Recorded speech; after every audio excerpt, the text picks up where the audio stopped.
अस्सलाम वालेकुम to all of you. I hope you people all will be fine. मैं हूं सरफराज और आप मुझे सुन रहे हैं English with Sarfaraz Ahmed YouTube channel पर। अगर आप उर्दू से आसान इंग्लिश सीखना चाहते हैं तो मेरे चैनल को सब्सक्राइब कीजिएगा और बेल के बटन को प्रेस कीजिएगा ताकि मेरी नई आने वाली हर वीडियो का नोटिफिकेशन आपको आसानी से मिल सके। दरअसल ये जो हमने लास्ट टाइम एक टॉपिक किया था टू बी यानी कि B2 टॉपिक किया था, तो ये उसका पैसिव वॉइस है। Is am are was verb को लगा के हमने टू बी लगाना और उसके बाद वर्ब की थर्ड फॉर्म लगानी है। इस तरह हमारा सेंटेंस बन जाएगा। तो जुमले को अपना फी और सवालिया भी बना सकते हैं। आइए इसको हम चंद एग्जाम्पल से देखते हैं कि कैसे इस तरह के सेंटेंस बनाए जाते हैं और ये पैसिव वॉइस क्यों है। गाड़ी मरम्मत की जानी है। अब इसमें देखें कोई सब्जेक्ट नहीं है कि जिसने इसको काम को करना है, यानी कि इसका सब्जेक्ट मुबम है। ठीक है, तो इस तरह के सेंटेंसेस को जिसका कोई सब्जेक्ट ना हो तो वो सेंटेंस पैसिव वॉइस होते हैं। This car is to be repaired. ये गाड़ी की मरम्मत की जानी है भी, यानी किसी ने मरम्मत करनी है लेकिन वो वाज़ नहीं है कि किसने करनी है।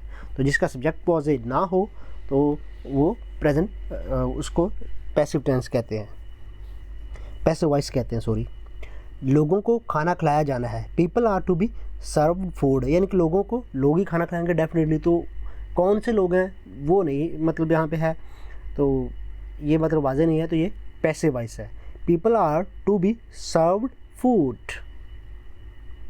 अब देखें आर और उसके बाद टू और उसके बाद बी और उसके बाद वर्ब की थर्ड फॉर्म पास्ट पार्टिसिपल। उसे मुलाजमत दी जानी है। He is to be put on the job. उसे मुलाजमत दी जानी है। He is to be put on the job. कमरे में सफ़ेदी की जानी है। Room is to be whitewashed. कमरे में सफ़ेदी की जानी है। Room is to be whitewashed. खत को डाक में डाला जाना है। Letter is to be posted. खत को डाक में डाला जाना है। Letter is to be posted. चोरों को गिरफ्तार किया जाना था। Thieves were to be arrested. चोरों को गिरफ्तार किया जाना था। Thieves were to be arrested. दस्तावेज़ात की तस्दीक की जानी थी। Documents were to be attested. नताइज का ऐलान किया जाना था। Results were to be declared या अनाउंस्ड। इनामात तकसीम किए जाने थे। The prizes were to be distributed. तकरीरी मुकाबला मुनक़्क़द किया जाना था। Debates was to be held या debate competition was to be held. Debate competition आप यहाँ पे लिख लें तो ज़्यादा तकरीरी मुकाबला। बच्चों की हौसला अफजाई की जानी थी।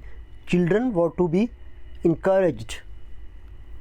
बच्चों की हौसला अफजाई की जानी थी। Children were to be encouraged.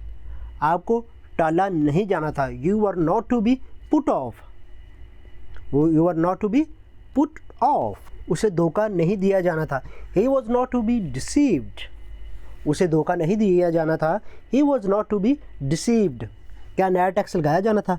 Was the new tax to be levied levied. क्या नया टैक्स लगाना जाना था। Was the new tax to be levied. क्या चोर को सजा दी जानी थी। Was the thief to be punished. Form पुर किया जाना था। The form is to be filled. फॉर्म पुर किया जाना था। The form is to be filled. सफाई ख़त्म की जानी है। The cleaning is to be finished. सफाई ख़त्म की जानी है। The cleaning is to be finished. चादर धोई जानी है। The sheet is to be washed. चादर धोई जानी है। The sheet is to be washed. उसे दावत दी जानी है। He is to be invited.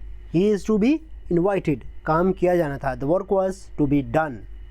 The work was to be done. Match खेला जाना था। The match was to be played. सबक पढ़ाया नहीं जाना था। The lesson is not to be taught. सबक पढ़ाया नहीं जाना है। The lesson is not to be taught. जैसे सबक नहीं पढ़ाना है तो एक ही बात है, the lesson is not to be taught. तालिब इल्मों को सज़ा दी जानी है। The students are to be punished. तालिब इल्मों को सज़ा दी जानी है।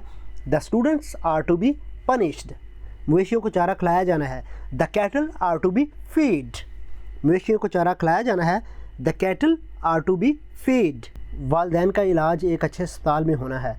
Parents are to be treated in good hospital. वालिदैन का इलाज एक अच्छे अस्पताल में होना है। Parents are to be treated in good hospital. College दिसंबर में तमीर होना है। College is to be build in December. College दिसंबर में तमीर होना है। College is to be build in December. दोस्तों को पार्टी में खुश आमदीद कहा जाना है। Friends are to be welcomed in the party. दोस्तों को पार्टी में खुश आमदीद कहा जाना है। Friends are to be welcomed in the party. चचा ने ब्रूने मुल्क जाना था। Uncle was to be gone abroad. चचा ने ब्रूने मुल्क जाना था। Uncle was to be gone abroad. कानून नाफज नहीं किया जाना है। The law is not to be enforced. कानून नाफज नहीं किया जाना है। The law is not to be enforced. क्या घर साफ़ किया जाना था? Was the house to be cleaned. क्या घर साफ़ किया जाना था? Was the house to be cleaned. क्या उन्हें मतला किया जाना था, यानी कि इत्तला दी जानी थी, इन्फॉर्म किया जाना था उनको? Were they to be informed. क्या उसे खुश आमदीद नहीं कहा जाना है? Is he not to be welcomed. क्या उसे खुश आमदीद नहीं कहा जाना है? Is he not to be welcomed. क्या उसकी मदद नहीं की जानी थी? Was he not to be helped. क्या उसकी मदद नहीं की जानी थी? Was he not to be helped. क्या कमरे की सफाई की जानी है? Is the room to be cleaned. क्या कमरे की सफाई की जानी है? Is the room to be cleaned. Okay guys, this is all for today. I hope so कि आपको इस लेक्चर की समझ आई होगी। अगर किसी चीज़ में या किसी बात में कोई कन्फ्यूजन है तो आप नीचे कमेंट सेक्शन में कमेंट करके कोई भी क्वेश्चन है तो वो पूछ सकते हैं। गुड बाय, टेक केयर, अल्लाह हाफिज़।